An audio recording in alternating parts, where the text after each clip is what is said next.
എന്റെ പ്രിയപ്പെട്ട സഹോദരങ്ങളെ, നമ്മൾ എങ്ങനെയായി മാറി? നമുക്ക് തെറ്റ് ചെയ്തു എന്ന് ബോധവുമില്ല. ഇനി അഥവാ തെറ്റ് ചെയ്തു എന്ന് ഒരാൾ പറഞ്ഞാൽ തന്നെ അത് തെറ്റാണെന്ന് നമുക്കൊന്ന് തോന്നുന്നുമില്ല. ഏറ്റവും ഒരു അപകടം ഇത്.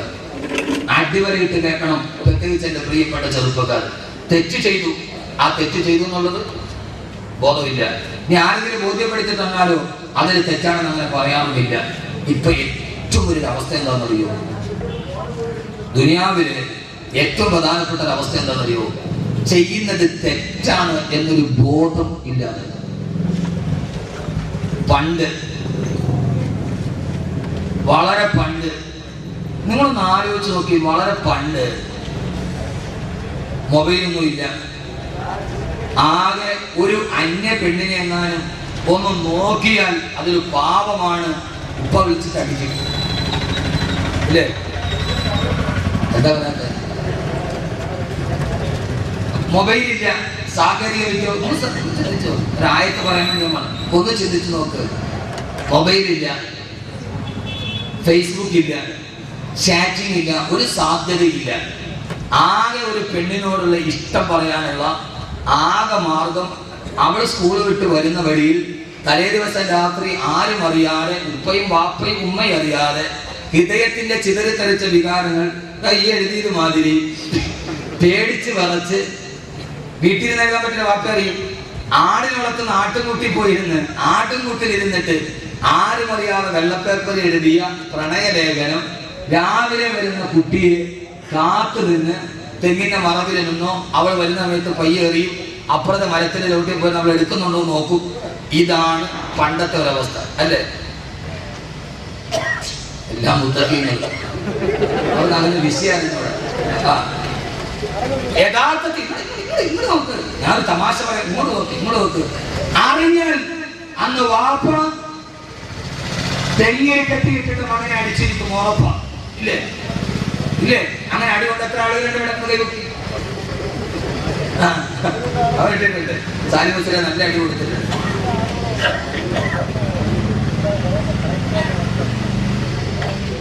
പക്ഷേ ഇന്ന് പ്ലസ് 1-നോ പ്ലസ് 2-നോ പഠിക്കുന്ന പെൺകുട്ടിയോ ആൺകുട്ടിയോ അവളുടെ കൂട്ടുകാരനുമായി വീട്ടിലേക്ക് വന്നാൽ ഒരു വാപ്പയോ ഉമ്മയോ അത് ചോദ്യം ചെയ്യാത്ത അവസ്ഥയിലേക്ക് നമ്മുടെ സാമൂഹിക ക്രമം മാറി. കാരണം അതവന്റെ ഫ്രണ്ട് മാറി. തെറ്റല്ല, അതാണ് ഏറ്റവും വലിയ.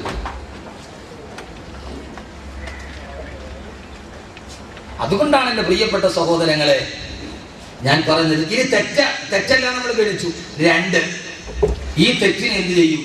ആളുകളെ മുമ്പിൽ വീരവാദം പറയും. ഞാൻ ഇത്രയും തമ്മാടിത്തരം ചെയ്തിട്ടുണ്ട്, ഈ നാട്ടിലെ ഏറ്റവും വലിയ ആള് ഞാൻ തന്നെ.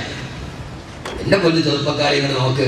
വൈകുന്നേരമാകുമ്പോൾ വെയിറ്റിംഗ് ഷെഡിലോ കടപ്പുറത്തോ അല്ലെങ്കിൽ 10 ഏക്കർ ഫുട്ബോൾ ഗ്രൗണ്ടിലോ ഒന്നോ അല്ലെങ്കിൽ നിങ്ങളുടെ മുബാറക്കായ സ്ഥലം ശംഖുമുഖം ബീച്ചിലോ പാതിരാ സമയത്ത് 10 ചെറുപ്പക്കാർ വന്നാൽ ആ ചെറുപ്പക്കാർ പറയുന്ന കാര്യമല്ല, ഫേസ്ബുക്കിൽ എനിക്ക് എത്ര ലൈക്ക് ഉണ്ട്, എത്ര ആളുകൾ ഫ്രണ്ട്സ് ഉണ്ട്, ഞാൻ എത്ര പേരുമായി ചാറ്റ് ചെയ്യുന്നുണ്ട്, ഏതൊക്കെ പെൺകുട്ടികളുടെ മൊബൈൽ നമ്പറുകൾ എനിക്കറിയാം, ആരൊക്കെയായിട്ട് ഞാൻ വിളിക്കുന്നുണ്ട്, ആരൊക്കെയായിട്ട് ഞാൻ സംഗമിക്കുന്നുണ്ട് എന്ന് കൂട്ടുകാരുമൊത്ത് പാതിരാ സമയത്ത് ഒന്നിച്ച് വട്ടമിരന്ന് പരസ്പരം പറയുകയും ഏറ്റവും ഒരു പെണ്ണുമായി ബന്ധമുള്ളവൻ അവരുടെ ശക്തവൻ കേവലാവുകയും അവനെ പൊട്ടിക്കാൻ നാളെ ഒരേയെ എവിടെ കിട്ടുമെന്ന് തേടി നടക്കുന്ന, തെറ്റ് ചെയ്താൽ ആ തെറ്റിനെ വിളിച്ചു പറഞ്ഞ് ഏറ്റവും തെറ്റ് ചെയ്യുന്നവൻ വലിയവനായി മാറുന്ന ഒരു ക്രമത്തിൽ നമ്മൾ ജീവിക്കുമ്പോൾ എന്റെ പ്രിയപ്പെട്ട ചെറുപ്പക്കാരെ നിങ്ങൾ ഓർക്കുക, നൂറ്റാണ്ടുകൾക്ക് മുമ്പ് ഒരു ഖുർആന്റെ ആയത്തിറങ്ങിയ സ്ഥലത്തേക്ക് നിങ്ങളെ ഞാൻ വിളിക്കുകയാണ്. യഥാർത്ഥത്തിൽ ഇന്നലെ അതല്ല അവസ്ഥ ആണോ അല്ലേ? ഇപ്പൊ മൊയ്ലിയാർ എങ്ങനെയായിരുന്നു? മൊയ്ലിയാർ നിങ്ങളെ പോലെ ചെറുതായിട്ട് വലുതായ ആളാ. മൊയ്ലിയാർ പെട്ടെന്ന് വലുതായതല്ല, മൊയ്ലിയാർ ചെറുതായിട്ട് വലുതായ ആളാ. അപ്പൊ അതുകൊണ്ട് ഇതെങ്ങനെയാണെന്നായിരിക്കും നിങ്ങൾ ഗണിക്കും അല്ലേ? തെറ്റ് ചെയ്യുന്ന വലിയ പ്രശ്നമായിട്ട് നിങ്ങൾ വലിയൊരു തെറ്റ് ചെയ്യുന്ന ഒരു ബോധമുണ്ടായാലേ അതിൽ നിന്ന് മാറും. തെറ്റ് ചെയ്യുന്നു മാത്രമല്ല, അത് പരസ്യമായിട്ട് വിളിച്ചു കൊല്ലം വെളിയിൽ പറയാൻ പറ്റില്ല. കൊല്ലം ജില്ലയിലെ കുളത്തൂപ്പുഴയിൽ കഴിഞ്ഞ ദിവസം 3 ദിവസം മുമ്പ് 23 വയസ്സുകാരി പെണ്ണിനെ പോലീസ് അറസ്റ്റ് ചെയ്തു. അവൾ പ്രസവിച്ച കുഞ്ഞിനെ ആരും അറിയാതെ അലമാരയിൽ അവൾ കൊന്നു ഒഴിച്ചുകൂടി. ഭർത്താവ് ഗൾഫിലാണ്. 23 വയസ്സുകാരി പെണ്ണ് 9 മാസവും 10 ദിവസവും ഗർഭിണിയായി. അവളുടെ വീട്ടിൽ ഒരു മനുഷ്യനെന്നിൽ അവർ സ്വന്തം ബെഡ്റൂമിൽ പ്രസവിച്ചു. ആ പ്രസവിച്ച കുട്ടിയുടെ പൊക്കിൾ കൊടി അവൾ തന്നെ ഒഴിച്ചു. ഇത് ആഫ്രിക്കയിലെയും ബ്രിട്ടനിലെയും കഥയിലെ നിങ്ങൾ ചിന്തിക്ക്. ആ പെണ്ണ് സ്വന്തം ഇതേ മനുഷ്യന്മാരെ നിങ്ങൾക്കൊരു അത്ഭുതം തോന്നണില്ലേ? നിങ്ങൾ എന്തിട്ട് ഇരിക്കണേ? ആ പെണ്ണ് സ്വന്തമായി ആ പെൺകുട്ടിയുടെ അവൾ പ്രസവിച്ച കുഞ്ഞിന്റെ പൊക്കിൾ കൊടി ഒടിച്ചു മാറ്റി. ജനിച്ച കുഞ്ഞിനെ അലമാരയിൽ ഒളിപ്പിക്കുമ്പോ 23 വയസ്സുകാരിക്ക് പോലും ഇത് 30 വയസ്സുകാരിയല്ല. ജീവിതം കണ്ടവളല്ല, കണ്ട് പഠിച്ചവളല്ല, പരിചയമുള്ളവരല്ല. ഈ സ്ത്രീലങ്ങളും അനാചാരങ്ങളും അന്ധവിശ്വാസങ്ങളും ആവാസങ്ങളും അനാവശ്യങ്ങളും ലോകത്ത് പെരുകുമ്പോ എന്റെ പ്രിയപ്പെട്ട സഹോദരങ്ങളെ, ഈ ദുനിയാവാണ് വലുതെന്ന് കരുതി, ഈ ദുനിയാവാണ് വലുതെന്ന് കരുതി തമ്മാടിത്തരങ്ങൾ ചെയ്തെന്ന് മാത്രമല്ല, ആ തമ്മാടിത്തരങ്ങൾ ലോകത്തിന് മുമ്പിൽ വിളിച്ചു പറഞ്ഞിട്ട് നെഞ്ചത്തടിച്ചിട്ട് ഉസ്താദേ ദുനിയാവിനെ പ്രേമിച്ചിട്ട് ആഗ്രഹത്തെ ഒറ്റപ്പെട്ടാലും കുഴപ്പമില്ല, ആഗ്രഹത്തെ പ്രേമിക്കാൻ തയ്യാറല്ല, ഈ നിഴലിനെ പ്രേമിച്ചിട്ട് ആഗ്രഹത്തിൽ കഷ്ടപ്പെടാൻ നിങ്ങൾ തയ്യാറാണെന്ന് പറഞ്ഞ് നെഞ്ചു വിരിച്ചു നിൽക്കുന്ന എന്നെ ശ്രമിക്കുന്ന എന്റെ പ്രിയപ്പെട്ട ചെറുപ്പക്കാരാ, പോലെ നെഞ്ചു വിരിച്ചുകൊണ്ട് ഞാൻ ചെയ്യുന്ന തെമ്മാടിത്തരമാണ് വലുതെന്ന് പറഞ്ഞ് ആലിമീങ്ങൾ പറഞ്ഞാൽ അവർക്കെതിരെ വിരൽ ചൂണ്ടി ആർഭാടത്തോടെ പറഞ്ഞു നിന്ന ആളുകളുടെ മുമ്പിലാണ് അല്ലാഹുവിന്റെ വിശുദ്ധമായ ഖുർആനിന്റെ ഏറ്റവും പേടിപ്പെടുത്തുന്ന ആയത്തിറങ്ങിയത്.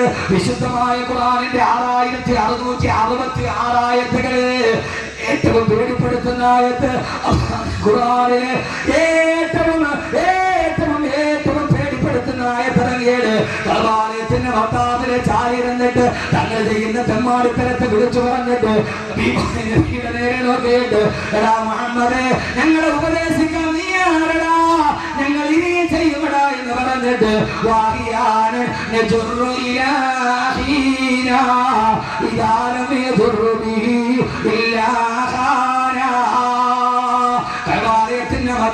ചാരിയിരുന്നിട്ട് ഹബീബായ നബിയുടെ മുമ്പിലേക്ക് നോക്കി പരിഹസിച്ചിട്ട് ഞങ്ങളെ ഭാഗത്ത് പറഞ്ഞ് നന്നാക്കാതെ എവിടെ നിന്ന് വന്നടാ, ആരെങ്കിലും അങ്ങനെ ചിന്തിക്കുന്നുണ്ടാവില്ലേ, ഇയാൾ നമ്മളെ നന്നാക്കാൻ വന്നവരാണോ? കൽവാലയത്തിന്റെ ഭർത്താവിനെ നെഞ്ചിൽ വിരിച്ച് ചാരിയിരുന്നിട്ട് ഹബീബായ നബിയുടെ നേരെ നോക്കിയിട്ട് ആരെടാ മുഹമ്മദേ, നീ ഞങ്ങളെ നന്നാക്കാൻ പ്രസംഗിക്കുന്നു. വാഹിയാണ്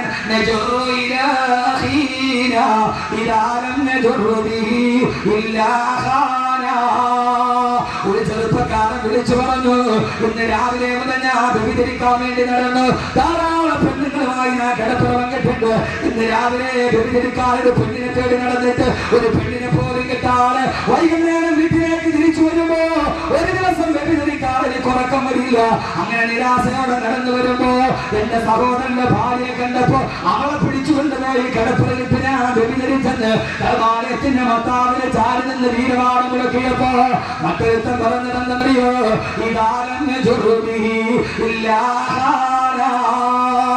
വഴിയിലൂടെ നടന്നു പോകുന്നവനെ പിടിച്ചു നിർത്തിയിട്ട് കരുത്തലത്തിട്ട് മടിശീല പൊട്ടിക്കുന്നവനാണ് ഞാൻ.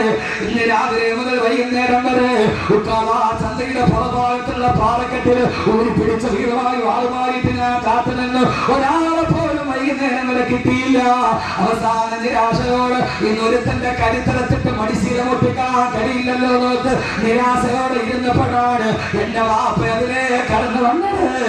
എന്റെ വാപ്പയെ പിടിച്ചു നിർത്തിയിട്ട് എന്റെ വാപ്പയുടെ കരുത്തലത്തിട്ട് എന്റെ വാപ്പയുടെ മടിശീലയിലെ പറഞ്ഞ ഓട്ടിച്ചു കൊണ്ടുപോയി എന്ന് പരസ്പരം വീരമാണം പറഞ്ഞ ചെറുപ്പക്കാരെ അമ്മാന്റെ റസൂലിനെ പരിഹസിച്ചപ്പോ ഞങ്ങൾ ബലമുള്ളവരാണ്, ഞങ്ങൾ ആരോഗ്യമുള്ളവരാണ്, ഞങ്ങൾ പണമുള്ളവരാണ്, നീ ഞങ്ങളെ വാഴ് പറഞ്ഞ് നന്നാക്കേണ്ടതാന്ന് പറഞ്ഞപ്പോ ഓ സ്വയത്താണ് ചെറുപ്പക്കാരി വിശുദ്ധ ഖുർആനിന്റെ ഏറ്റവും പേടിപ്പെടുത്തുന്ന ആയത്തിറങ്ങിയത്. ആ ഹബീബായ നബിയുടെ മനസ്സ് കണ്ടപ്പോ ആകാശത്ത് നിന്ന് നബി വന്നില്ലേ, നബിയെ അൽഹാകുമുത് തകാബുർ അൽഹാകുമുത് തകാബുർ ഹത്താ സുർതുൽ മഖാബിർ കല്ലാ സൗഫ തഅലമൂൻ തുമ്മ കല്ലാ സൗഫ തഅലമൂൻ. ഓ നബി അവരോട് പറ, കഅബാലയത്തിന്റെ ഭർത്താവിനെ നെഞ്ചിൽ വിരിച്ചിട്ട് ആരാ ഞാൻ ഈ പറയുക, ഭീമാപള്ളി എന്ന അല്ലാഹു അനുഗ്രഹം ചെയ്തൊരു തീരപ്രദേശത്ത് ജനിച്ചിട്ട് കല്ലിന്റെയും കഞ്ചാവിന്റെയും ചരസിന്റെയും അശ്ലീലത്തിന്റെയും അടിമകളായി ആര് പറഞ്ഞാലും ഞങ്ങൾ നന്നാവില്ല. അറിയാനൻ നജറു ഇലാഹീന ഇദാലൻ നജറു ബിഹി ഇല്ലാഹാന. ആരോട് കൂടെ പറപ്പിനോട് ഞങ്ങൾ ഇത് ചെയ്യുമെന്ന് എന്റെ ചെറുപ്പക്കാരാ വീരവാദം മുടക്കുന്നെങ്കിൽ അള്ള ചോദിക്കുകയാണ്, എടാ തെമ്മാടി, എടാ തെമ്മാടി, അല്ലാഹുമുത്തകാസർ, ഏതുവരെയാണ് നിന്റെ നെഞ്ചിങ്ങനെ തിരിച്ചു നിൽക്കുക? ഹത്താ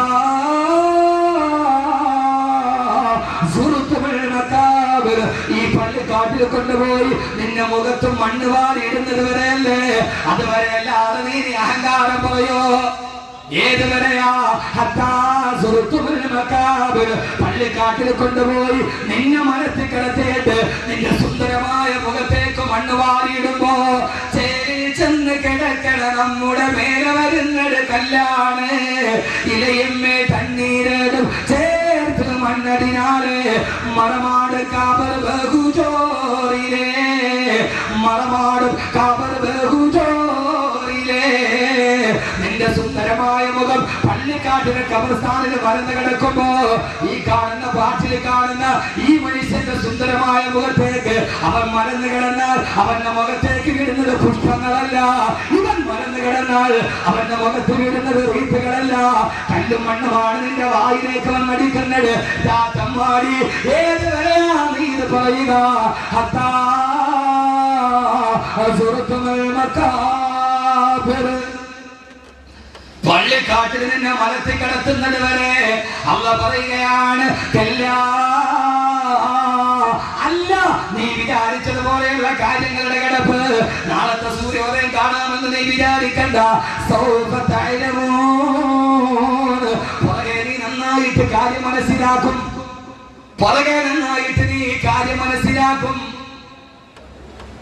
പുറകെ നീ പിന്നീട് കാര്യം മനസ്സിലാക്കും.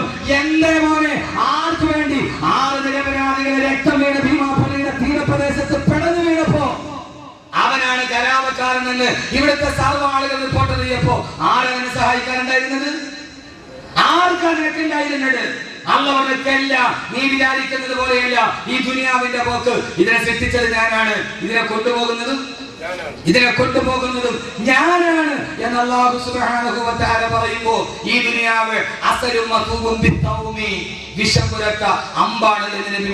വിഷം പുരട്ടിയ തേനാണ്, വിഷം പുരട്ടിയ തേനാണ് ദുനിയാവ്. ഈ വിഷം പുരട്ടിയ തേൻ നാക്കിൽ തൊട്ടിട്ട് നീ രുചിച്ചിട്ട് നടക്കാൻ ഇതിന്റെ ഉള്ളിൽ വിശ്വാസം നിനക്ക് അറിഞ്ഞുകൂടാ. അല്ലാഹു നമ്മളെ കാക്കട്ടെ, അല്ലാഹു നമ്മളെ കാക്കട്ടെ. ഏതുവരെ? പള്ളിക്കാട്ടി മലത്തിൽ കിടന്ന പിന്നെ ബിൽഗേറ്റ്സും ഞാനും ഒരേപോലെ, ബിൽഗേറ്റ്സ് നിങ്ങളും ഒരേപോലെയാ. കാരണം അവന്റെ മുഖത്തേക്ക് വീഴുന്നത് മണ്ണാണ്. അല്ലാഹു നമ്മളെ കാക്കട്ടെ. ഈ ഒരു ബോധം മനസ്സിലുണ്ടാവും, ഈ ഒരു ബോധം അപ്പൊ ചോദിക്കും, സ്ഥലം ദുനിയാവ് വേണ്ടേ? ഇവിടെ ദുനിയാവ് വേണം. വള്ളം സഞ്ചരിക്കണമെങ്കിൽ വെള്ളം വേണം, വേണ്ടേ? ربنا آتنا في الدنيا حسنة وفي الآخرة حسنة وقنا عذاب النار. വെള്ളം നോക്കി വള്ളം സഞ്ചരിക്കണമെങ്കിൽ വെള്ളം വേണം, ആഗ്രഹം വേണമെങ്കിൽ ദുനിയാവ് വേണം. പക്ഷേ വെള്ളം വള്ളത്തിൽ കയറാൻ പാടില്ല. വള്ളം സഞ്ചരിക്കണമെങ്കിൽ വെള്ളം വേണം, പക്ഷെ വെള്ളം വള്ളത്തിൽ കേറിയ അല്ലേ? ഉസ്താദ് ദുനിയാവ് വേണം, വേണ്ടെന്നാലും പറഞ്ഞ ദുനിയാവ് വേണം. പക്ഷേ വെള്ളത്തിന്റെ മീതെ കിടക്കാവൂ, വള്ളത്തിൽ വെള്ളം കയറാൻ പാടില്ല. ദുനിയാവ് നമ്മുടെ അകത്ത് കയറാൻ പാടില്ല, ദുനിയാവ് നമ്മുടെ വെളിയിലേക്കാവും, ദുനിയാവ് നമ്മുടെ ഉള്ളിൽ. എപ്പോ വിടണമെന്ന് വിചാരിച്ച അപ്പൊ വിടും. ഞാൻ ഇവിടെ നിർത്തിയിട്ട് പറയല്ലേ, നാളെ ഈ വാദം നിർത്തിയിട്ട് പ്രസംഗം നിർത്തിയിട്ട് ഒരു തൈക്കാമിന് പോയി സാദാ സീത ഇമാമാകണമെന്ന് തോന്നിയാൽ അതിന് പാകപ്പെട്ട മനസ്സുമായിട്ടാണ് ഞാൻ നിൽക്കുക. നിങ്ങൾ ആരും ഒരാണ്ട് ശങ്കിക്കണ്ട. ചില ആളുകൾ പറയുമ്പോൾ അത് നല്ല സെറ്റപ്പിലല്ലേ ഇപ്പോൾ. ഞാൻ എൻ്റെ കൽബിനെ ഞാൻ പാകപ്പെടുത്തിയിട്ടുണ്ട്. എങ്ങനെ? ഇന്ന് ഈ വാദം നിന്നു, നാളെ രാവിലെ 2000 രൂപ ശമ്പളത്തിന് ഒരു തൈക്കാവിൽ ഇമാമായി നിൽക്കണം, പാകപ്പെടുത്തിയിട്ടാണ് നിൽക്കുക. അള്ളാഹുനാക്കി തരട്ടെ. അല്ല ഇതില്ലെങ്കിൽ പിന്നെ ജീവിക്കാൻ കഴിയില്ല, പിന്നെ ഞാൻ ദുനിയാവ് നഷ്ടപ്പെട്ടു പോയി, എന്റെ ആഹ്റം നഷ്ടപ്പെട്ടു പോയി, അങ്ങനെ ഒരു തോന്നലുണ്ടാവും. ദുനിയാവിന് പോയോ? അള്ളാഹു ഇത് ആരുടെ കയ്യിലും തരും, ഫാസിഖിന്റെ കയ്യിലും തരും, നല്ലവന്റെ കയ്യിലും തരും. തിരിച്ചേത് സമയത്ത് അവൻ എടുക്കും. ആ സമയത്ത് എന്റെ പ്രിയപ്പെട്ട സഹോദരങ്ങളെ അള്ളാഹു നമുക്ക് ആ ചിന്ത നൽകട്ടെ. അള്ളാഹു നമുക്ക് ആ ചിന്ത നൽകട്ടെ. അള്ളാഹു പറഞ്ഞു ലതറവുന്നൽ ജഹീം, അള്ളാഹുവിനെ തന്നെയാണ് സത്യം, നീ നരകത്തെ കാണുക തന്നെ ചെയ്യും. എന്തൊരു വാക്കാണ് ഖുർആൻ മനുഷ്യന്റെ ഹൃദയത്തിലോട്ട് ഇറ്റിച്ചതാണ്. ഈ ഒരൊറ്റ സൂറത്ത് പഠിച്ചാൽ മതി, പിന്നെ ഒരു മനുഷ്യ തമ്മാടിയാവില്ല. അള്ളാഹ് ചോദിക്കാതെ തമ്മാടി, നീ എപ്പോഴും വരെയാണ് നെഞ്ചും പിരിച്ചിട്ട് ഞങ്ങളെ നന്നാക്കാൻ വന്നിരിക്കുന്ന? ഞങ്ങളിത് നിർത്താനാ, ഞങ്ങൾ നിർത്തില്ല. കാരണം എന്റെ പ്രിയപ്പെട്ട സഹോദരങ്ങളെ, ഏതുവരെ അള്ളാഹുവിന്റെ ഖുർആൻ പറഞ്ഞു നിങ്ങൾ നരകത്തെ കണ്ടുമുട്ടുക തന്നെ ചെയ്യുമെന്ന് അള്ളാഹുവിന്റെ വിശുദ്ധ ഖുർആൻ. അള്ളാഹു കത്തിക്കാളുന്ന നരകത്തിൽ നിന്ന് അള്ളാഹു നാം ഏവരെയും മാറ്റി നിർത്തുമാറാകട്ടെ. കത്തിക്കാളുന്ന നരകത്തിൽ നിന്ന് അള്ളാഹു നാം ഏവരെയും കാത്തിരക്ഷിക്കുമാറാകട്ടെ. അതുകൊണ്ട് സഹോദരങ്ങളെ, ദുനിയാവിൽ ജീവിക്കുമ്പോ 4 കാര്യങ്ങൾ ഓർക്കണം. ഒരൊറ്റ ഹദീസ് മാത്രം പറഞ്ഞാൽ അവസാനിപ്പിക്കാം. ഇവിടെ നോക്കിക്കോളൂ, പറയുന്ന കറക്റ്റായിരിക്കും. അള്ളാഹു നാക്കി തരട്ടെ. ഹബീബായ നബി സല്ലല്ലാഹു അലൈഹി വസല്ലമ ഈ നിഴലിനെ കുറിച്ച് പറഞ്ഞ ഒരു ഉപമയുണ്ട്. എന്തോ ഗ്ലാസ് കഴിച്ചു നോക്കിയായിട്ട് ഇപ്പൊ ഒന്നും കൊടുക്കണം. അവിടെ ജീവിച്ചു അവിടെ മതി. ദുനിയാവ് വേണ്ടാന്നൊരു കപ്പ് ചായ ഞാൻ ഒരു വ്യക്തി പാകപ്പെടുത്തിക്കൊണ്ടുവരും. അപ്പൊ നിങ്ങൾ ചായ കുറച്ചായിട്ട് വന്നാലും കൊടുക്കാം ഇൻഷാ അല്ലാഹ്. അവസാനം നമ്മൾ നന്നായിട്ടൊന്ന് ദുആ ചെയ്ത്, ഒത്തിരി നാളായി നമ്മൾ ഒന്നിച്ചിരുന്ന് ദുആ ചെയ്തിട്ട് ഒന്ന് ദുആ ചെയ്ത് ചായ കുടിച്ചിട്ട് നമ്മൾ പോകും. പക്ഷെ അതിനു മുമ്പ് ഒരു 4 കാര്യം നിങ്ങളോട് ഞാൻ പറയുകയാണ്. പക്ഷെ ചെയ്യൂലേ? ഹബീബായ നബി മുഹമ്മദ് മുസ്തഫ സല്ലല്ലാഹു അലൈഹി വസല്ലമ, എന്റെ പൊന്നു സഹോദരിമാരെ, ഈ പോക്കങ്ങൾ അവസാനിപ്പിക്കണം. ഞാൻ നന്നാവാനാണ്.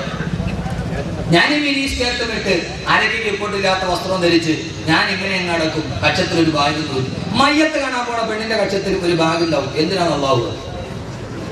മരിപ്പ് വീട്ടിൽ മയ്യത്ത് കാണാൻ പോവാ പെണ്ണ്, ആ പെണ്ണിന്റെ കക്ഷത്തിൽ ഒരു ബാഗ് തൂക്കിയിട്ടുണ്ടാവും. ആ ബാഗിന്റെ അകത്തോട്ട് ഒന്നും ഉണ്ടാവൂല. താനും ഇതെന്തിനാ തൂക്കിയിരിക്കണമെന്ന് അള്ളാഹു അല്ല.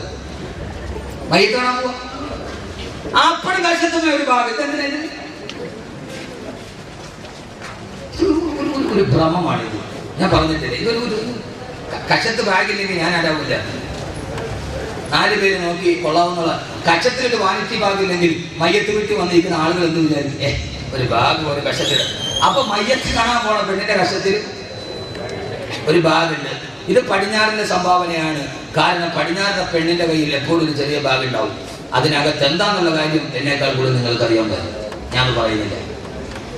അത് അവൾക്ക് വഴിയരികിൽ മുഴുവൻ ആവശ്യം വരുന്ന സാധനമായിരിക്കും. അതുകൊണ്ട് അതിനാണ് പടിഞ്ഞാറ്റിലെ പെണ്ണ് കയ്യിലൊരു ചെറിയ ബാഗ് എപ്പോഴും ഉണ്ടാവും. അവൾക്ക് ആവശ്യമുള്ള സാധനങ്ങൾ അതിനകത്ത് ഉണ്ടാവും. അത് കണ്ടിട്ട് ഈ പാവം പച്ചപ്പൊട്ടി പൊട്ടി എന്ന് പറഞ്ഞാൽ പിന്നെ പച്ചപ്പൊട്ടി പൊട്ടി എന്ന് പറഞ്ഞാൽ പിന്നെ ഇതെന്ത് പൊട്ടിയാ? പച്ചപ്പൊട്ടി. അല്ലാതെ പിന്നെ എന്തിനാ വിളിക്കുക? പെണ്ണ് വൈകുന്നേരം 7 മണിക്ക് ചായ നിൽക്കുമ്പോ ടിവിയിൽ സീരിയലി വരും. ആ സീരിയലി വരുന്ന പെണ്ണ് കണ്ണിൽ വിസരം വെച്ചിട്ടാണ് അവള് കരയണം, അല്ലേ?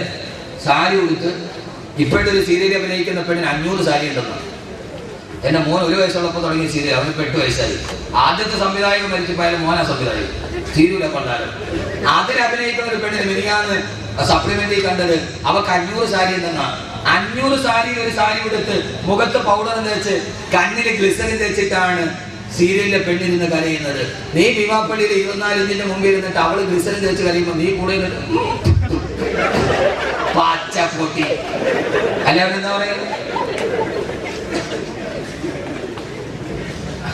പെണ്ണുങ്ങൾ വിചാരിക്കും ഇമാതിരി ഉദ്യോഗസ്ഥാനം ദുആ ചെയ്ത് അത് കേൾക്കാൻ വന്ന് കോണിപ്പടി കയറി മോളിൽ കയറി ഇരുന്നിട്ട് അയാൾ നമ്മളെ പച്ചപ്പൊട്ടി എന്ന് വിളിച്ചിട്ടുണ്ട്. ആ പച്ചപ്പൊട്ടികളെ വിളിച്ചിട്ടുണ്ട്. പൊട്ടികൾ അല്ലാത്തൊന്നും പൊട്ടികളല്ല. ഈ പൊട്ടി മിനഹു പൊട്ടി നഹ പൊട്ടി. അപ്പൊ പച്ചപ്പൊട്ടികൾ കാരണം എന്താ? അല്ലെങ്കിൽ പിന്നെ അവൾ കണ്ടിട്ട് കരയും. അവള് ക്രിസ്ത്യൻ വെച്ചിട്ട് കരഞ്ഞതാണ്. എന്റെ പ്രിയപ്പെട്ട സഹോദരങ്ങൾ സഹോദരിമാരെ, അതുകൊണ്ട് വെറും ഒരു പച്ചപ്പൊട്ടിയാവാതെ പടിഞ്ഞാറിന്റെ ആവിഷ്കാരത്തിന്റെ പെണ്ണായി മാറാതെ അവള് വാണിജ്യകാവ് ചുമച്ചു. എടാ പച്ചപ്പൊട്ടൻ, നീ പച്ചപ്പൊട്ടൻ പച്ചപ്പൊട്ടൻ. നമുക്ക് ദുനിയാവിങ്ങനെ കാണണം. ഇങ്ങനെ വന്നിട്ട് പാട്ടിന്റെ അകത്തോട്ട് കയ്യങ്ങൾ ഇൻ ചെയ്തിട്ട് കച്ചവടമൊക്കെ കൊണ്ടേ ഏതായാലും റൂമിന്റെ വരുമാനമൊക്കെ കൂടുമ്പോൾ കറക്റ്റാണ്. എടാ പൊട്ട, നീ എന്തിനാണ് പോക്കറ്റിൽ കൈയിട്ടത്? അത് അമേരിക്കക്കാരൻ ഇട്ടതാണ്. അവിടെ ഭയങ്കര തണുപ്പാണ്, അതുകൊണ്ട് അവരുടെ കൈക്ക് തണുപ്പേക്കാതെ അവൻ പാട്ടിന്റെ പോക്കറ്റിൽ കൈയിട്ടതാ. നമ്മളത് കണ്ടിട്ട് നമ്മളിപ്പോഴും നമുക്ക് അവൻ മതി. അതുകൊണ്ടല്ലേ ഞാൻ പറഞ്ഞില്ലേ നിങ്ങളോട്, കേരളത്തിൽ ആകെ ഏത് ടൗണിൽ നോക്കിയാലും 2 പരസ്യമാണ് കൂടുതൽ. ഒന്ന്, UK പഠിക്കാൻ അവസരം. നോക്ക്, തിരുവനന്തപുരം മൊത്തം ഇലക്ട്രിക് പോസ്റ്റിലാണ് UK. എൻ്റെ മോനെ UK വിട്ട് പഠിപ്പിക്കണം. അവൻ ആരിഫായി, ഔലിയായി. രണ്ടാമത് പിന്നെ ഏറ്റവും കൂടുതൽ കാണുന്ന പരസ്യം മൂലക്കുരു ഓപ്പറേഷൻ ഇല്ലാതെ സുഖപ്പെടുത്താം. ഈ 2 പരസ്യമാണ് കേരളത്തിൽ കൂടുതൽ. അതൊരു ധാരണയാണ്. പക്ഷേ അല്ലാഹുവിന്റെ പ്രവാചകൻ നബി മുഹമ്മദ് മുസ്തഫ സല്ലല്ലാഹു അലൈഹി വസല്ലമ ലോകത്തോട് പറഞ്ഞ ഏറ്റവും വലിയ സതുപദേശം ഏതെന്നറിയുമോ? സതുപദേശം പറയാൻ വേണ്ടി മാത്രം വന്ന ഹബീബായ നബി മുഹമ്മദ് മുസ്തഫ ആകർ ഹലീമാ മേരാ ഘർ മേ ഖൈർ വറാ ഗയാ ഹേ യേ ഖേതി കി ഘർ ആകർ ഹലീമാ മേരാ ഘർ മേ ഖൈർ വറാ ഗയാ ഹേ. അങ്ങനെ നിന്ന് പാവപ്പെട്ടവളായ ഹലീമത്ത് സഅദിയ മദീനയിലേക്ക് വന്നപ്പോ, മക്കയിലോട്ട് വന്നപ്പോ ഏതൊരു പ്രിയപ്പെട്ട മകനെ തന്നെ മാറിടത്തോട്ട് ചേർത്ത് വെച്ചപ്പെടാറോ, പാല് ചുരത്താത്ത ഒട്ടകത്തിന്റെ അകലില് പാല് ചുരത്തപ്പെട്ട പറക്കത്തിന്റെ ഉടമസ്ഥന്റെ വാക്കുകൾ എന്റെ വീട്ടിലേക്ക് കടന്നു വന്നാൽ ഈ ഭീമാപള്ളിയിൽ ഓരോ കൊട്ടാരത്തും കുടിലേക്കും ഹബീബായ നബിയുടെ ഒരൊറ്റ വാക്ക് കടന്നു വന്നാൽ നിങ്ങൾ ആഖിറത്തിന്റെ സുൽത്താന്മാരാണ്, നിങ്ങൾ ദുനിയാവിന്റെ നിഴലിന്റെ പ്രണയിതാക്കളല്ല. അതേതെന്നറിയുമോ? ലോകത്ത് മുഴുവനും ജീവിക്കാൻ ആഗ്രഹിക്കുന്ന മനുഷ്യനോട് അല്ലാഹുവിന്റെ റസൂൽ പറഞ്ഞു,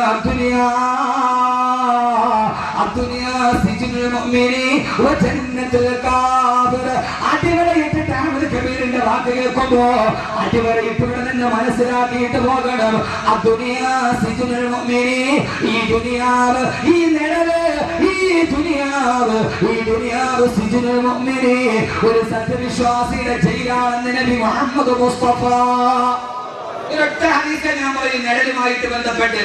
നിഴലിനെ 2 കാര്യത്തോട് ഉപമിച്ചിട്ട് നബിയങ്ങൾ. ഒന്നാമത്താണ് നമ്മൾ പറയുന്നത്, ഒന്നാമത്തത് ദുനിയാവാണ്. ഈ ഒരൊറ്റ ഹദീസ് മാത്രം പഠിച്ചാൽ മതി, ജീവിതത്തിൽ ഒരു 3/4 ഭാഗം മുത്തക്കിയാവാൻ പറ്റും. പൂർണ്ണമാവാൻ പറ്റും ഞാൻ പറയുന്നില്ല, കാരണം എനിക്ക് നിങ്ങൾക്കും അവിടം വരെയൊക്കെ എത്താൻ വലിയ പാടാണ്. അങ്ങനെയൊക്കെ എത്തണമെങ്കിൽ ഒരു വലിയ ഹിമ്മത്ത് വേണം. അല്ലാഹു അതൊക്കെ തരട്ടെ.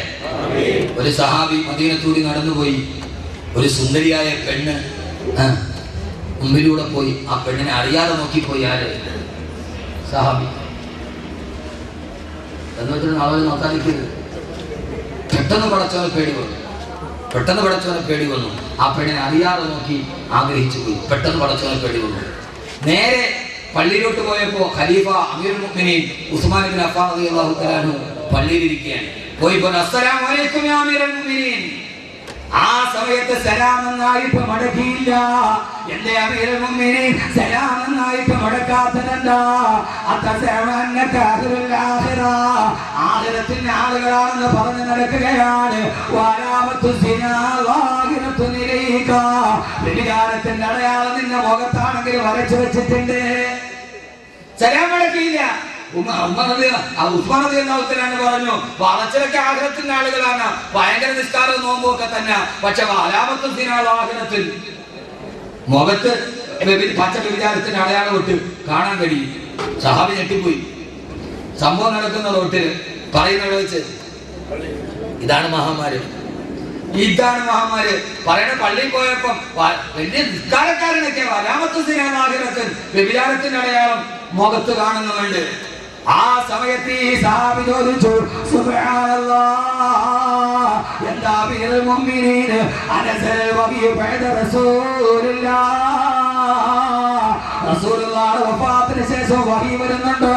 എങ്ങനെയാ മുടിൽ വെച്ചൊരു പെണ്ണിനെ ഞാൻ നോക്കിയ കാര്യം എങ്ങനെയാ നിങ്ങൾ അറിഞ്ഞത്? അമീറുൽ മുഅ്മിനീൻ അനസൽ വഹി ബഅദ റസൂലുള്ളാഹിക്ക് ശേഷം വഹി വരുന്നില്ല, ഞാൻ റോട്ടി വെച്ച് കണ്ട കാര്യം നിങ്ങൾ എങ്ങനെ അറിഞ്ഞു? അപ്പൊ അറിയാതൊരു സഹാബി ഹജ്ജിന് പോയി. ഒരു സുന്ദരിയായ പെണ്ണ് ഹജ്ജിനെ മസല ഒരിക്കാൻ നബിയുടെ അടുക്കൽ വന്നു. അടുത്തൊരു സഹാബി നിൽക്കുന്നുണ്ടായിരുന്നു. ആ സഹാബി പെണ്ണിനെ നേരെ നോക്കി. ഹബീബായ റസൂലുള്ള മസ്തല പറഞ്ഞ കൂടെ സഹാബിയുടെ മുഖത്തോട്ട് ഇട്ടു, ഇങ്ങോട്ട് ഇട്ടു. സഹാബിയുടെ മുഖത്തോട്ട് പിടിച്ച് അങ്ങോട്ട് നോക്കി. റസൂലുള്ള പിടിച്ച് ഇങ്ങോട്ട് തിരിച്ചു. നല്ല സ്ഥലവും.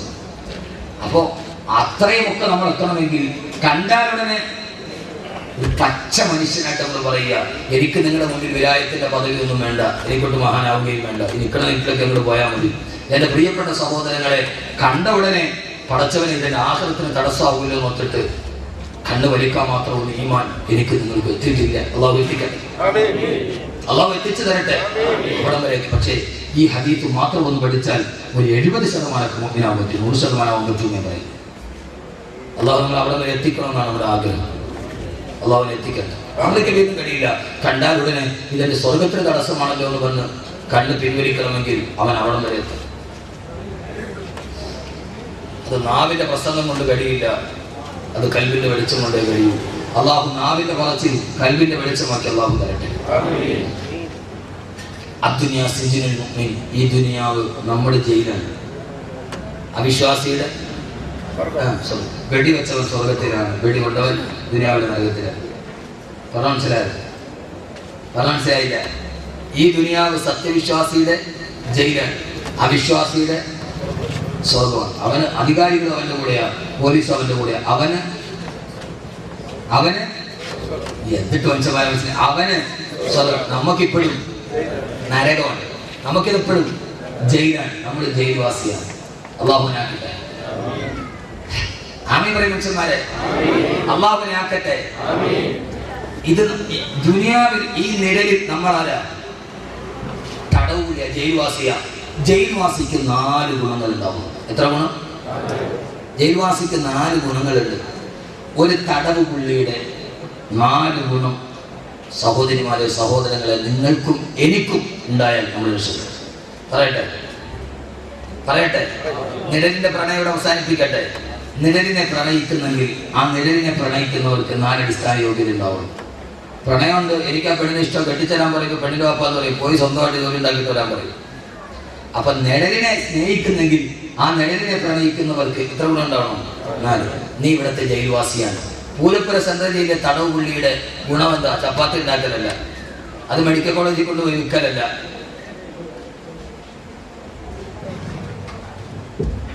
ജയിൽവാസിക്ക് 2 ഗുണം, 4 ഗുണമുണ്ട്. 1 ഇത്താഅത്ത്. അതുകൊണ്ടാണ് ഞങ്ങൾ ജയിൽവാസിയോട് നമ്മെ ഉപമിച്ചത്, ദുനിയാവിൽ താമസിക്കുന്നവരോട്. 1 ഇത്താഅത്ത്, വഴിപ്പെടുക. ജയിൽവാസി എത്ര വലിയവനാണെങ്കിലും, ഇനി സാക്ഷാൽ സ്വർണം കടത്തിയ വയസ്സാണെങ്കിലും, ജയിലിൽ പോയാൽ ജയിൽ വാർഡനെ അനുസരിച്ചേ പറ്റൂ. ജയിൽവാസിയുടെ ഏറ്റവും പ്രധാനപ്പെട്ട ഗുണം അനുസരിക്കുക. സമയത്ത് പ്ലേറ്റ് മുട്ടും വന്ന് കഴിക്കുക, കുന്താലി എടുത്തു കൊടുത്താൽ വെട്ടുക. അതിപ്പോ കാലിത്തീറ്റയിൽ പോയ ലാലുവായിട്ട് കാര്യമില്ല. ലാലു പ്രസാദിന്റെ ഇനി ജോലി 18 വർഷം മുമ്പ് പ്രോസിക്യൂട്ട് ചെയ്ത ആൾ, 18 വർഷം മുമ്പ് ശിക്ഷ വിധിക്കാൻ പ്രോസിക്യൂട്ട് ചെയ്യപ്പെട്ട ആളാണ് ലാലു പ്രസാദ് യാദവ്. 18 വർഷം മുമ്പ് പ്രോസിക്യൂട്ട് ചെയ്തിട്ടും അയാളെ ശിക്ഷിച്ചത് ഇപ്പോഴാണ്. മസൂദ് അല്ലെ, എംപിയുടെ പേരെന്താ? ഇപ്പൊ ജയിലിപ്പോയ എം പി റഷീദ് മസൂദ്. 44-ാമത്തെ വയസ്സിലാണ് അയാൾ കുറ്റം ചെയ്തത്. അയാളെ ശിക്ഷിക്കുന്നത് 85-ാമത്തെ വയസ്സിലാണ്, 41 വർഷത്തിന് ശേഷം. അയാൾ ചെയ്ത തെറ്റിന്റെ ശിക്ഷ അനുഭവിക്കണമെങ്കിൽ അയാളുടെ യൗവനത്തിലാണ് അയാൾ ജയിലിൽ കിടക്കേണ്ടത്. ഇനി എല്ലാ ചോരനീരും വെച്ചിട്ട് 41 വർഷം ഇനിയല്ല ചെയ്യേണ്ടത്. ഇതാണ് ദുനിയാവിന്റെ കോടതിയുടെ പരിമിതി. ലാലു പ്രസാദ് ഭാര്യ മുഖ്യമന്ത്രിയായിരിക്കുമ്പോൾ ലാലു പ്രസാദ് ജയിലിൽ കിടക്കണം, അതാണ് നീതി. ഇത് ദുനിയാവിന്റെ കോടതി ഇങ്ങനെയൊക്കെ തന്നെ. പക്ഷേ ഈ ലാലുവാണെങ്കിലും ഈ താഴ്ത്തു വേണം. ജയിൽവാസിയുടെ ഒന്നാമത്തെ ഗുണമെന്താ? ജയിൽവാസിയെ പോലെ ആകണ സഹോദരങ്ങളെ, സഹോദരിമാരെ, ഇത്താഴത്ത് വഴിപ്പെടണം. ഈ ദുനിയാവിൽ ജീവിക്കുമ്പോ വഴിപ്പെടണം. ആരെയാ വഴിപ്പെടേണ്ടത്?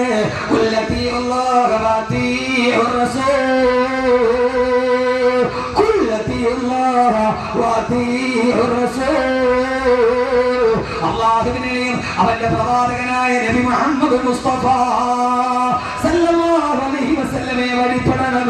ഈ ദുനിയാവിൽ ജീവിക്കുമ്പോ നമുക്കും എനിക്കും ഉണ്ടാകേണ്ട ഒന്നാമത്തെ ഗുണം ഇത്താഅത്തുല്ലാഹ് വ റസൂലിഹി,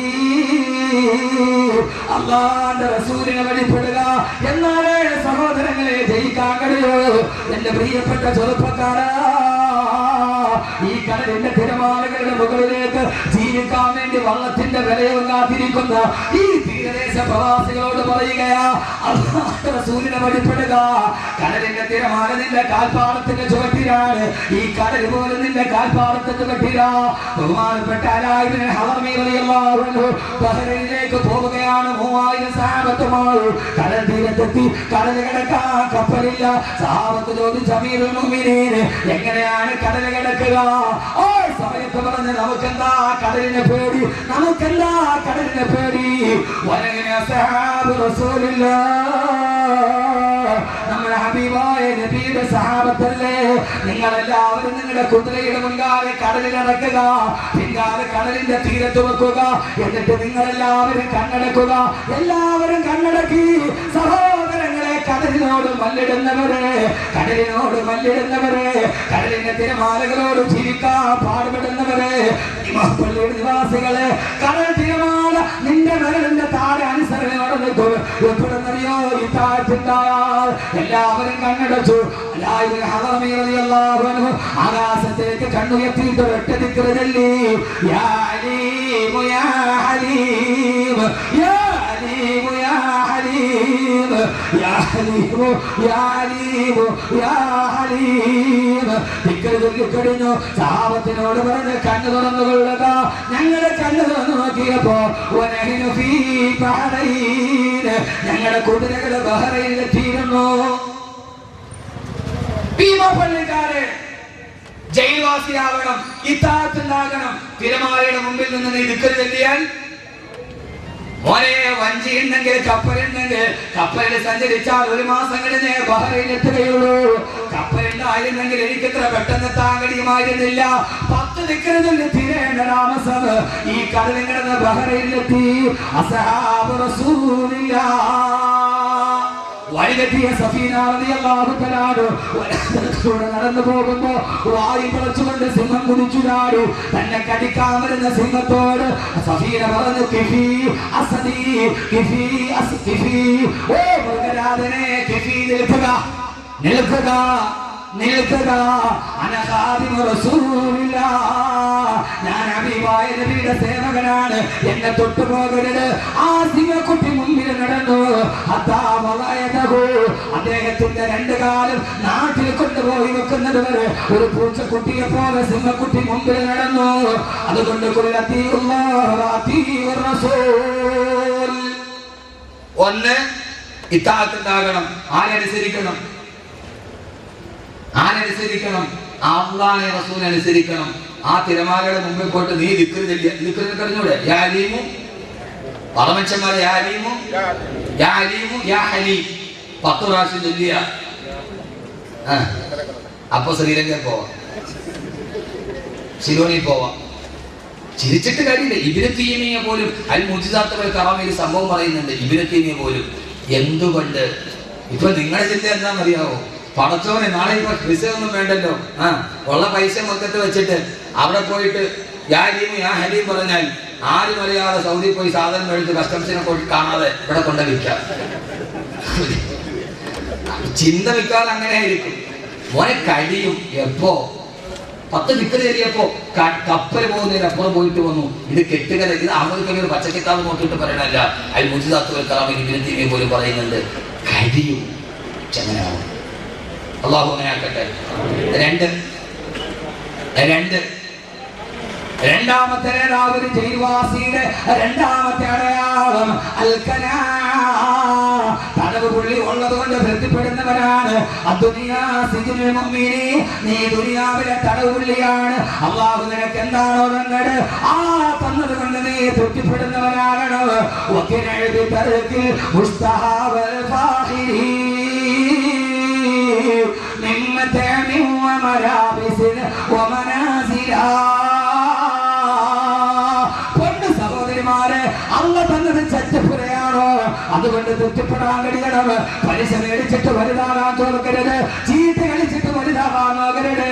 ജയിൽ പുള്ളിയുടെ രണ്ടാമത്തെ ഗുണം അവൻ ജയിലിൽ കൊടുക്കുന്ന ഭക്ഷണം എന്താണ് അത് ഉള്ളത് കൊണ്ട് തൃപ്തിപ്പെടുന്നവനാണ്. ജയിൽ പുള്ളിയുടെ രണ്ടാമത്തെ ഗുണം അൽക്കനാ.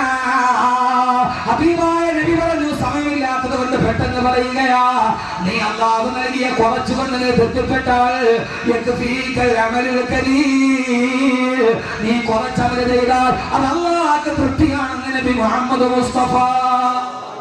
പഠിക്ക്, പാഠം പഠിക്ക്. അള്ളാഹ് നിനക്ക് ഇത്തിരിയെ തന്നുള്ളൂ, നീ അതുകൊണ്ട് തൃപ്തിപ്പെട്ടു. എന്നാൽ നീ അള്ളാഹ്ക്ക് വേണ്ടി ഇത്തിരിയെ ചെയ്തുള്ളൂ, അള്ളാഹ് തൃപ്തിയാണ്. എനിക്ക് അള്ളാഹ് തന്നില്ലല്ലോ, ഇനി തന്നെ അത്യാഗ്രഹമൊന്നുമില്ല. അള്ളാഹ് തന്നത് ആ കടലോരത്തൊരു കൊച്ചു വീട്, അല്ലെങ്കിൽ ഒരു മുറുക്കാൻ കച്ചവടം. പടച്ചോനെ നീ എനിക്കിത് തന്നതാണ്, ഞാൻ തൃപ്തിപ്പെട്ടു. അപ്പൊ നീ ചെയ്യുന്ന ചെറിയ അമല് കൊണ്ട് അള്ളാഹു എത്ര കാരുണ്യവാനാ നീ ചെയ്യുന്ന. അപ്പൊ കൂടുതലുള്ളവൻ കൂടുതൽ ചെയ്യേണ്ടി വരും, കൂടുതലുള്ളവൻ കൂടുതൽ ചെയ്യേണ്ടി വരും. എന്റെ പ്രിയപ്പെട്ട സഹോദരങ്ങളെ, അള്ളാഹു തൗഫീക്ക് നൽകട്ടെ, അള്ളാഹു തൗഫീക്ക് നൽകട്ടെ. കൂടുതലുള്ളവൻ കൂടുതൽ ചെയ്യേണ്ടി വരും. ഇപ്പൊ ഇവിടത്തെ ഒരു തൈക്കാവിലെ ഇമാമ് 6000 രൂപ ശമ്പളം, അദ്ദേഹം തോന്നുന്നു വിചാരിച്ചാൽ 2 റക്അത്ത് സുന്നത്ത് നിസ്കരിച്ചാൽ മതിയാവും. പക്ഷെ ജുമയ്ക്ക് വേണ്ടി മാത്രം വന്നിട്ട് ഇത്രയും ശമ്പളം മേടിക്കണം, ഞാൻ 4 റക്അത്ത് നിസ്കരിക്കേണ്ടി വരും. കാരണം എന്താ, ഉള്ളവനനുസരിച്ച് കൂടുതൽ ചെയ്യണം. കുറച്ച് ജൈവാസിയുടെ രണ്ടാമത്തെ പഠിച്ചോ, രണ്ടാമത്തെ അടയാളം ഉള്ളത് കൊണ്ട് തൃപ്തിപ്പെടും. അള്ളാഹു തന്നത് എന്താണ് അതുകൊണ്ട് തൃപ്തിപ്പെടും. അള്ളാഹു നൽകട്ടെ, അള്ളാഹു നൽകട്ടെ, അള്ളാഹു നൽകട്ടെ. എന്റെ പ്രിയപ്പെട്ട സഹോദരങ്ങളെ, ഈ ഉള്ളവർക്കാണ് പിന്നെയും കാണുന്നൊരാഗ്രഹം. അള്ളാഹു മാറ്റി തരട്ടെ, അള്ളാഹു മാറ്റി തരട്ടെ. എന്നാൽ ഉള്ളവരെല്ലാവരും അങ്ങനെയല്ല. ഇന്ന് കേരളത്തിലെ, ഇന്ത്യയിലെ ഏറ്റവും വലിയ പ്രമുഖനായ പണക്കാരനാണ് M.A. യൂസുഫ് അലി. അള്ളാഹു ആരോഗ്യത്തിന് പൈസ നൽകട്ടെ. അദ്ദേഹവുമായി അടുത്ത ആളുകൾ ചില ഗുണങ്ങൾ അദ്ദേഹത്തിനോട് പറഞ്ഞു. എനിക്ക് അദ്ദേഹത്തിന് പണം കണ്ടിട്ടല്ല, അടുത്ത ആളുകൾ എന്നോട് പറഞ്ഞു, ഉസ്താദേ അദ്ദേഹത്തിന് കുറച്ച് ഗുണമുണ്ട്. എവിടെയാണോ ബാങ്ക് വിളിക്കുക അവിടെ നിസ്കരിച്ചിരിക്കും. ബാങ്ക് വിളിച്ചാൽ പിന്നെ യാത്ര ചെയ്യും. അദ്ദേഹത്തിന് അടുക്കൽ ഒരു ഫംഗ്ഷന് പോയാൽ ഞാൻ വളരെ ഇഷ്ടപ്പെട്ട ഒരു ഗുണമാണ്. അദ്ദേഹം പറയും, അസറിന് ശേഷം വരാം, മഗ്രിബിന് ശേഷം വരാം, അല്ലെങ്കിൽ സുബൈക്ക് ശേഷം ആക്കിക്കും. നമ്മൾ പറയും, ഒരു മോലാലിയുടെ അടുക്കൽ പോയിട്ട് ഒരു ഉൾക്കാരണം വരുമോ, ആഫ്റ്റർ 4 o'clock, ബിഫോർ അല്ലെങ്കിൽ 4, നിങ്ങൾക്ക് തെറ്റായിരിക്കും ശരിയാണ്. അപ്പോ സുബൈക്ക് ശേഷം, അസറിന് ശേഷം അതൊരു ജീവിതത്തിന്റെ ചിന്തയാണ്. ഞാൻ പറയും അസറിന് ശേഷം, പലപ്പോഴും ഞാൻ പറയും 9:30 ശേഷം, മഗ്രിബിന് ശേഷം, അസറിന് ശേഷം, അതൊരു ജീവിതത്തിൽ ഉണ്ടാകുന്ന ഒരു പ്രതിഫലത്തിൻ്റെത്. അങ്ങനെ ജീവിതത്തിൽ നമ്മൾ സൂക്ഷിക്കുന്ന ചില മൂല്യങ്ങൾ, അത് എവിടെ എത്തിയാലും നമ്മൾ വിട്ടുവീഴ്ച ചെയ്യാതിരിക്കും. അതുകൊണ്ടാണ് പോപ്പ് ഗായകൻ മുസ്ലിമായി പ്ലെയിനിൽ കയറിയപ്പോൾ പറഞ്ഞു, താടി വടിക്കണം. അദ്ദേഹം പറഞ്ഞു, ഇല്ല, ഞാൻ താടി വടിക്കില്ല, നിങ്ങളോടൊത്ത് ചെയ്യാൻ ഞാൻ എൻ്റെ സുന്നത്തിനെ വടിക്കില്ല എന്ന് പറഞ്ഞു യൂസുഫ് അലി ഇസ്ലാം.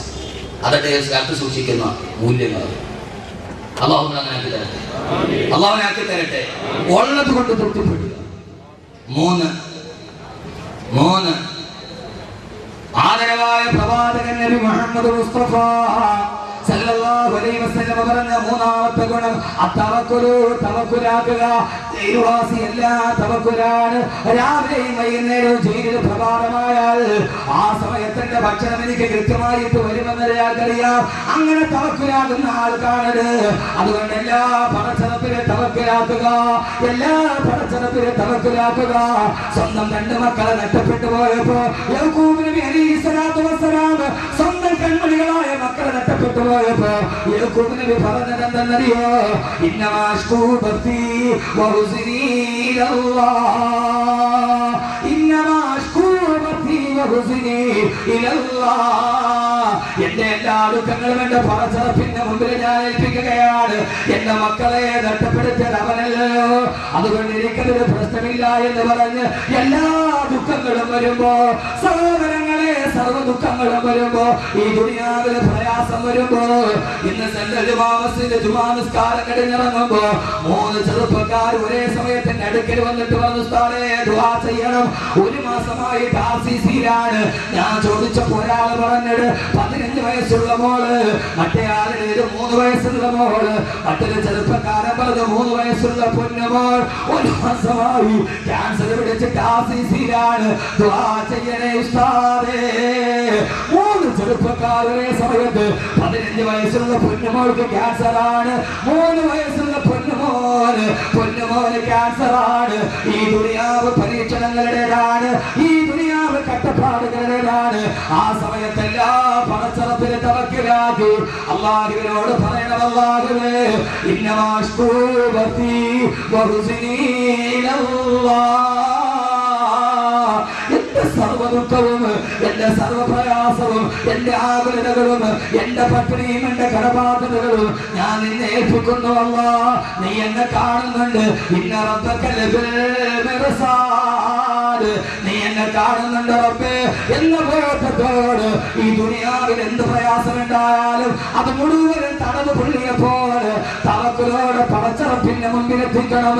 അല്ലാഹു തൗഫീഖ് നൽകുമാറാകട്ടെ. എന്ത് വന്നാലും ഏത് പ്രയാസം വന്നാലും എന്ത് ചെയ്യണം? ആളുകളെതിരായേക്കാം, തവക്കുലാക്കുക. ആളുകളെതിരായേക്കാം, എന്തിന്റെ പേരിൽ? സത്യം പറഞ്ഞതിന്റെ പേരിൽ. ആരോട് പറയണം? സത്യം പറഞ്ഞതിന്റെ പേരിൽ ആളുകളെതിരായി.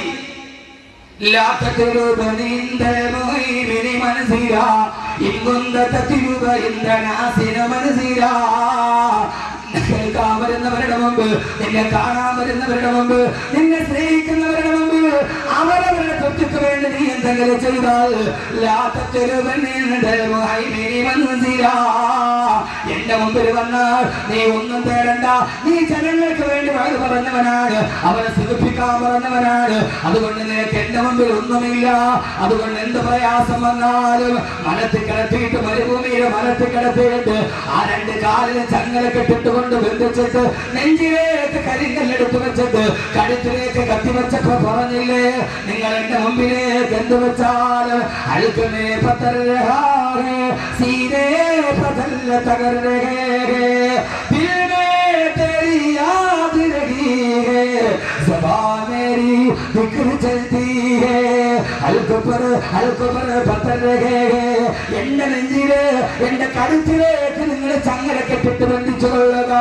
സീനെ പതല്ല തകർരേ എന്റെ നെഞ്ചിലേക്ക് നിങ്ങൾ കരിങ്കല്ലെടുത്ത് വെച്ചു കൊള്ളുക.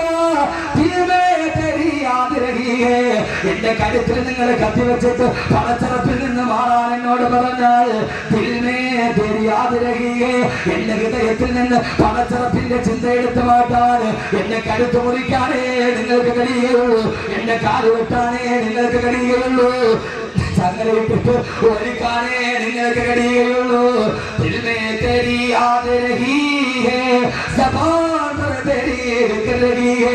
എന്റെ ഹൃദയത്തിന്റെ ഉള്ളിൽ നിന്ന് എന്റെ റബ്ബിനെ മാറ്റിക്കളയാൻ, എന്റെ നാവിൽ നിന്ന് അല്ലാഹുവിനെ ദിക്റിനെ മാറ്റാൻ നിങ്ങൾക്ക് ഇടയില്ലെന്ന് മലനികളെന്ന് തുമയത്തുവിനെ ജനത്തിനോട് പറഞ്ഞില്ലേ? കടുത്തവനായ ബിലാൽ പറഞ്ഞു ഉമയ്യത്തിനോട്, എന്റെ നെഞ്ചിൽ കല്ല് വെക്കാനല്ലേ നിനക്ക് പറ്റൂ, എന്റെ കഴുത്ത് വെട്ടാനല്ലേ നിനക്ക് പറ്റൂ, ചാട്ടവാർന്ന് ചടിക്കാനല്ലേ പറ്റൂ. എന്റെ ഹൃദയത്തിലിരിക്കുന്ന എന്റെ നെഞ്ചിന്റെ മുകളിലെ കല്ലിരിക്കുകയുള്ളൂ. എന്റെ ഹൃദയത്തിൽ നെഞ്ചിന്റെ ഉള്ളിൽ ഹൃദയമുണ്ട്, അതിൽ നിന്ന് എന്റെ റബ്ബിനെ കളയാൻ ഉമയ്യത്തെ നിനക്ക് കഴിയില്ല. ഏത് പച്ച പരിഷ്കാരി വന്നാലും എന്റെ പ്രിയപ്പെട്ട പെങ്ങളെ ഹൃദയത്തിന്റെ ഉള്ളിൽ നിന്ന് പടച്ചറപ്പിന്റെ കളയരുത്. ഒത്തവക്കലൻ മുത്തജല്ലിദൻ ഫീ റിസ്ഖിക ദിക്കതൻ ബി വഅദ റബ്ബി അക്രമ മുഫ്ദിലാ. പടച്ചറപ്പിനെ തവക്കുലാക്കണം. അല്ലാഹു തൗഫീഖ് നൽകട്ടെ. എന്റെ പ്രിയപ്പെട്ട സംഘാടകരായ ചെറുപ്പക്കാരോട് എല്ലാം അല്ലാഹുവിൽ തവക്കുലാക്കണം. 4ാമത്തെ ഗുണം നിർത്തുക. ഇത് മനസ്സിലുണ്ടാവണം. തടവുകളിൽ അബ്ദുനാസിജിന് മുമ്പിൽ ഹദീസിന് അർത്ഥം പറയുക. 4ാമത്തെ ഗുണം അർജാഉ, ഒരു പ്രതീക്ഷ ഉണ്ടാവും. ഉണ്ടോ? ജയിലിൽ കിടക്കുന്ന തടവ് പുള്ളിക്ക് ഒരു പ്രതീക്ഷയുണ്ട്, എന്നെങ്കിലും ഒരിക്കൽ ഈ അടിയുടെ കൂടി തുറക്കും, ഞാൻ മോചിതനാവും, ഞാൻ മോചിതനാവും. എന്നെങ്കിലും തടവ് പുള്ളിയുടെ ഗുണം, നാലാമത്തെ ഗുണം പ്രതീക്ഷയാണ്. റജാ എന്താണ്? എന്നെങ്കിലും എന്റെ ശിക്ഷയുടെ കാലാവധി അവസാനിക്കും, ജയിലിന്റെ കവാടം തുറക്കും, ഞാൻ എന്നെങ്കിലും വെളിയിലാവും. നമുക്കും ഒരു റജാവുണ്ട്. എന്താ? നമ്മുടെ ജയിലിന്റെ കവാടവും, നമ്മുടെ ഈ ദുനിയാവെന്ന ജയിലിന്റെ കവാടവും തുറക്കും. തുറന്നു കഴിഞ്ഞാൽ നെഞ്ചിൻ കൂടിന്റെ ഉള്ളിൽ നിന്ന് ആത്മാവ് പുറത്തു വരും. യാ അയ്യത്തുഹൻ നഫ്സുൽ മുത്മഇന്ന ഇർജി ഇലാ റബ്ബികി റാദിയതൻ മർദിയാ ഫദ്ഖുലി ഫീ ഇബാദി വദ്ഖുലി ജന്നതി. കൂടിന്റെ ഉള്ളിൽ നിന്ന് എന്റെ ആത്മാവ് വെളിയിലേക്ക് വരും. എന്റെ ശരീരം കൊണ്ടുപോയി 6 അടി മണ്ണിൽ കൊണ്ടുപോയി വെക്കും. പിരികല്ല് മുകളിൽ വെച്ചു തൊട്ട് ഓടിയിട്ട് മണ്ണ് വീട്ട് സ്ഥലവും വീട്ട് എല്ലാവരും പിടിമണ്ണ് മാറിയിട്ടിട്ട് എല്ലാവരും എന്റെ നാട്ടിൽ നിന്ന് പോകും. ഞാനാണെങ്കിലോ ഇലാ റഹ്മത്തില്ല, പടച്ചറപ്പിന്റെ മുമ്പിൽ എന്നെ ഹാജരാക്കപ്പെടും. അല്ലാഹു പറയുന്നു, യാ ഇബാദി, എന്റെ അടിമകളെ, നിഴലിനെ പ്രണയിക്കാത്തവര് എന്റെ അടുക്കലോട്ട് കടന്നുകൊള്ളുക. ഇനിയാണ് നിങ്ങൾക്ക് പേടിയാൽ നീങ്ങിപ്പോകാത്ത നിഴലുള്ളത്.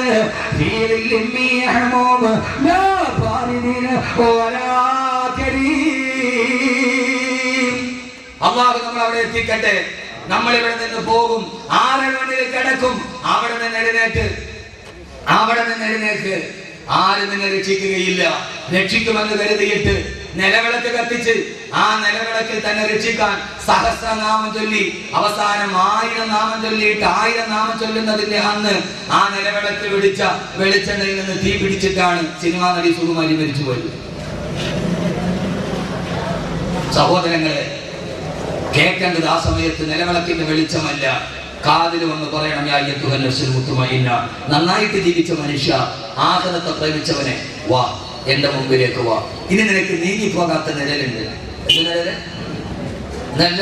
നീങ്ങിപ്പോകാത്ത നിഴൽ അതെവിടെയാണ്? നിർത്തൻ. നീങ്ങിപ്പോകുന്ന നിഴൽ. ഹബീബായ നബി പറഞ്ഞു, ഞാനും ദുനിയാവും നല്ല വെയിലുള്ള സമയത്ത് വന്ന് മരത്തിന്റെ തണലിൽ നിന്ന് ഇതസ്തഫാഇല്ലു, ആ മരത്തിന്റെ തണൽ മാറിപ്പോയാൽ എഴുന്നേറ്റ് പോകുന്ന യാത്രക്കാരനെ പോലെയാ. എന്റെ പൊന്നുമോനെ, ആഖിറത്തിലൊരു വൃക്ഷമുണ്ട്, അതിന് തണലുണ്ട്, ആ തണൽ നീങ്ങില്ല. നാളെ സ്വർഗത്തിലൊരു വൃക്ഷമുണ്ട്, ആ വൃക്ഷത്തിന്റെ പേര് തൂബ എന്നാണ്. അതിന്റെ ഇല വെള്ളി കൊണ്ടുണ്ടാക്കിയതാണ്. അതിന്റെ കായ്കനികൾ സ്വന്തമാണ്. അതിന്റെ വടി ദൂരം ഒരറ്റത്ത് നിന്ന് 500 വർഷം കുതിരപ്പുറത്ത് സഞ്ചരിച്ചാൽ അതിന്റെ മറ്റേ അറ്റത്തിൽ നിന്ന് നബി മുഹമ്മദ് മുസ്തഫ. ആഖിറത്തിലൊരു മരമുണ്ട്, അതിന്റെ പേര് തൂബ എന്നാണ്. അതിന്റെ ഇല വെള്ളിയാണ്, അതിന്റെ കായ്കനികൾ സ്വർണ്ണമാണ്. അതിന്റെ തണലിലേക്ക് സഞ്ചരിക്കാൻ ഒരറ്റത്ത് നിന്ന് 500 വർഷം കുതിരപ്പുറത്ത് സഞ്ചരിച്ചാലും മറ്റേ അറ്റത്തെത്തുകയില്ല. അള്ളാഹുവിന്റെ ചുവട്ടിൽ നമ്മളെ ഇരുത്തട്ടെ. അള്ളാഹുവിന്റെ ചുവട്ടിൽ നമ്മളെ ഇരുത്തട്ടെ. അള്ളാഹുവിന്റെ ചുവട്ടിൽ നമ്മളെ ഇരുത്തട്ടെ. ഒരു നല്ല പ്രണയിക്കാൻ പറ്റിയൊരു പെണ്ണിനെ കൂടെ ഞാൻ പറഞ്ഞുതരാം. എന്റെ പൊന്നു സഹോദരങ്ങളെ, അതിന്റെ ആഖിറത്തിലെ സർവ്വവൃക്ഷങ്ങളും പൊക്കം കുറഞ്ഞില്ല. സ്വർഗത്തിലെ വൃക്ഷത്തിന് പൊക്കമില്ല. കാരണം എന്താ? നടന്നു പോകുന്ന വഴിക്ക് പഴം പഠിക്കാൻ പാകത്തിലാണ് സ്വർഗത്തിലെ വൃക്ഷങ്ങൾ എന്ന് നബി മുഹമ്മദ് ഇരുന്നുകൊണ്ട്, സ്വർണ്ണക്കട്ടിൽ ഇരുന്നുകൊണ്ട് പഴം പറിക്കാം. അതുകൊണ്ട് പൊക്കമില്ല, അതുകൊണ്ട് തണല് കൂടുതലായിരിക്കും. അള്ളാഹു നീങ്ങാത്ത ആ നിഴലിൽ അള്ളാഹു നമ്മളെ ഇരുത്തി തരട്ടെ. അള്ളാഹു നമ്മളെ ഇരുത്തി തരട്ടെ. കിളക്കേണ്ട പൂട്ടണ്ടാവയിൽ കൊള്ളണ്ട, നിനക്കുള്ളതൊന്നും തന്നെ നീ അറിയണ്ട. ആ വൃക്ഷത്തിന്റെ ചുവട്ടിലിരുന്ന് കൈയൊന്ന് പൊന്തിച്ചാൽ സ്വർഗത്തിലെ പഴം വരും. ഒരു പഴം കഴിച്ചു, അടുത്ത പഴം അവിടെ മുളയ്ക്കും. ആദ്യം കഴിച്ച പഴത്തിന്റെ രുചിയല്ല മറ്റേ പഴത്തിന്. ഇപ്പൊ ഇവിടെ ഒരു മാവുണ്ടായി, ഒരു മാമ്പഴം പറിച്ചു നിന്നു, അവിടെ അടുത്ത മുളയ്ക്കും. ആ മാമ്പഴത്തിന് ഈ മാമ്പഴത്തിന് രുചി വ്യത്യാസമുണ്ടോ? ഇല്ല. സ്വർഗവാസി ഒരു പഴം കഴിച്ചാൽ അപ്പൊ തന്നെ അടുത്ത ഒരു പഴം അവിടെ മുളയ്ക്കുന്നതാണ്. പക്ഷെ മുളയ്ക്കുന്ന പഴത്തിന് തിന്ന പഴത്തിന്റെ രുചിയല്ല. മുഖ്തലിഫൻ ഉക്ലുഹാ, മുഖ്തലിഫൻ ഉക്ലുഹാ. ഓരോ ഓരോ മാമ്പഴത്തിനും ഓരോ രുചിയാണെന്ന് അള്ളാഹുവിന്റെ വിശുദ്ധ ഖുർആൻ. അങ്ങനെ ആ വൃക്ഷത്തിന്റെ ചുവട്ടില് നമ്മളിങ്ങനെ ഇരിക്കുമ്പോഴാണ് സഹോദരങ്ങളെ ഒരു സുന്ദരി പെണ്ണ് നടന്നു വരിക. ആ പെണ്ണിന്റെ പേര് ഇസ്മുഹാ ലായിബ. ആ പെണ്ണിന്റെ പേര് ലായിബ എന്നാണ് നബി മുഹമ്മദ് മുസ്തഫ. നമ്മളിങ്ങനെ സ്വർഗത്തിന്റെ വൃക്ഷത്തിന്റെ ചുവട്ടിലിരിക്കുമ്പോഴാണ് സ്വർഗത്തിലൊരു സുന്ദരി പെണ്ണ്, അടിപൊളി ഒരു പെണ്ണ് വന്നു മുമ്പിൽ കൂടെ. സ്വർഗവാസികൾ ഇങ്ങനെ ഇരിക്കുക, അവരുടെ കൂടെ അവരുടെ കൂറിമാരും ഉണ്ട്. അപ്പൊ ഒരു പെണ്ണ് വരും. ഇസ്മുഹ, പെണ്ണിന്റെ പേര് അതേതായാലും ഓർമ്മ. പെണ്ണിന്റെ പേര് ലായിബ. രണ്ട് പെണ്ണിന്റെ പേരാണ് ഹബീബായി നബി തങ്ങൾ പറഞ്ഞിട്ടുള്ളത്. ഒന്ന് ഇസ്മുഹ ഐന എന്ന് പറയുന്നത് ഒരു പെണ്ണിന്റെ പേര് പറയുന്നുണ്ട്. രണ്ടാമത് ലായിബ. ആ പെണ്ണൊന്ന് ചിരിച്ചാൽ ആ പെണ്ണിന്റെ മുൻപല്ലിന്റെ പ്രകാശം 400 മൈൽ അപ്പുറം കാണുമെന്ന് നബി മുഹമ്മദ് മുസ്തഫ. 400 മൈൽ എന്ന് പറഞ്ഞാൽ ഏതാണ്ട് സുമാർ 600 കിലോമീറ്റർ എന്ന് പറഞ്ഞാൽ ഭീമാപ്പള്ളിയിൽ നിന്ന് കണ്ണൂർ വരെ 600 കിലോമീറ്റർ. അപ്പൊ ആ പെണ്ണ് കണ്ണൂരിൽ നിന്നിട്ട് ചിരിച്ചാൽ ഭീമാപ്പള്ളി നിന്നാ കാണാം. എന്തായിരിക്കും പെണ്ണ്? അള്ളാഹു കാണാൻ തൗഫീഖ് നൽകട്ടെ. അള്ളാഹു കാണാൻ തൗഫീഖ് നൽകട്ടെ. ആ പെണ്ണ് സ്വർഗവാസികളുടെ മുമ്പിലൂടെ നടന്നിട്ട് തോന്നും, എന്റെ പുതിയാപ്ലയുടെ തൂതാവൃക്ഷത്തിന്റെ ഹൂരണീയങ്ങളായ പെണ്ണുങ്ങളുമായി തന്നിച്ചിരിക്കുന്ന സ്വർഗവാസികൾ പറയും, നിന്റെ പുതുമണവാളൻ ഞാനാണ് എന്റെ കിടപ്പറയിലേക്ക് വരിക എന്ന് വിളിക്കുമ്പോ ആ പെണ്ണിങ്ങനെ നടന്നു പോകും. അവസാനം ചോദിക്കും, പെണ്ണെ നിന്റെ പുതുമണവാളനാരാ? ആ സമയത്ത് ലായിബ എന്ന പെണ്ണ് തിരിഞ്ഞു നിന്നിട്ട് ചോദിക്കുമത്രേ,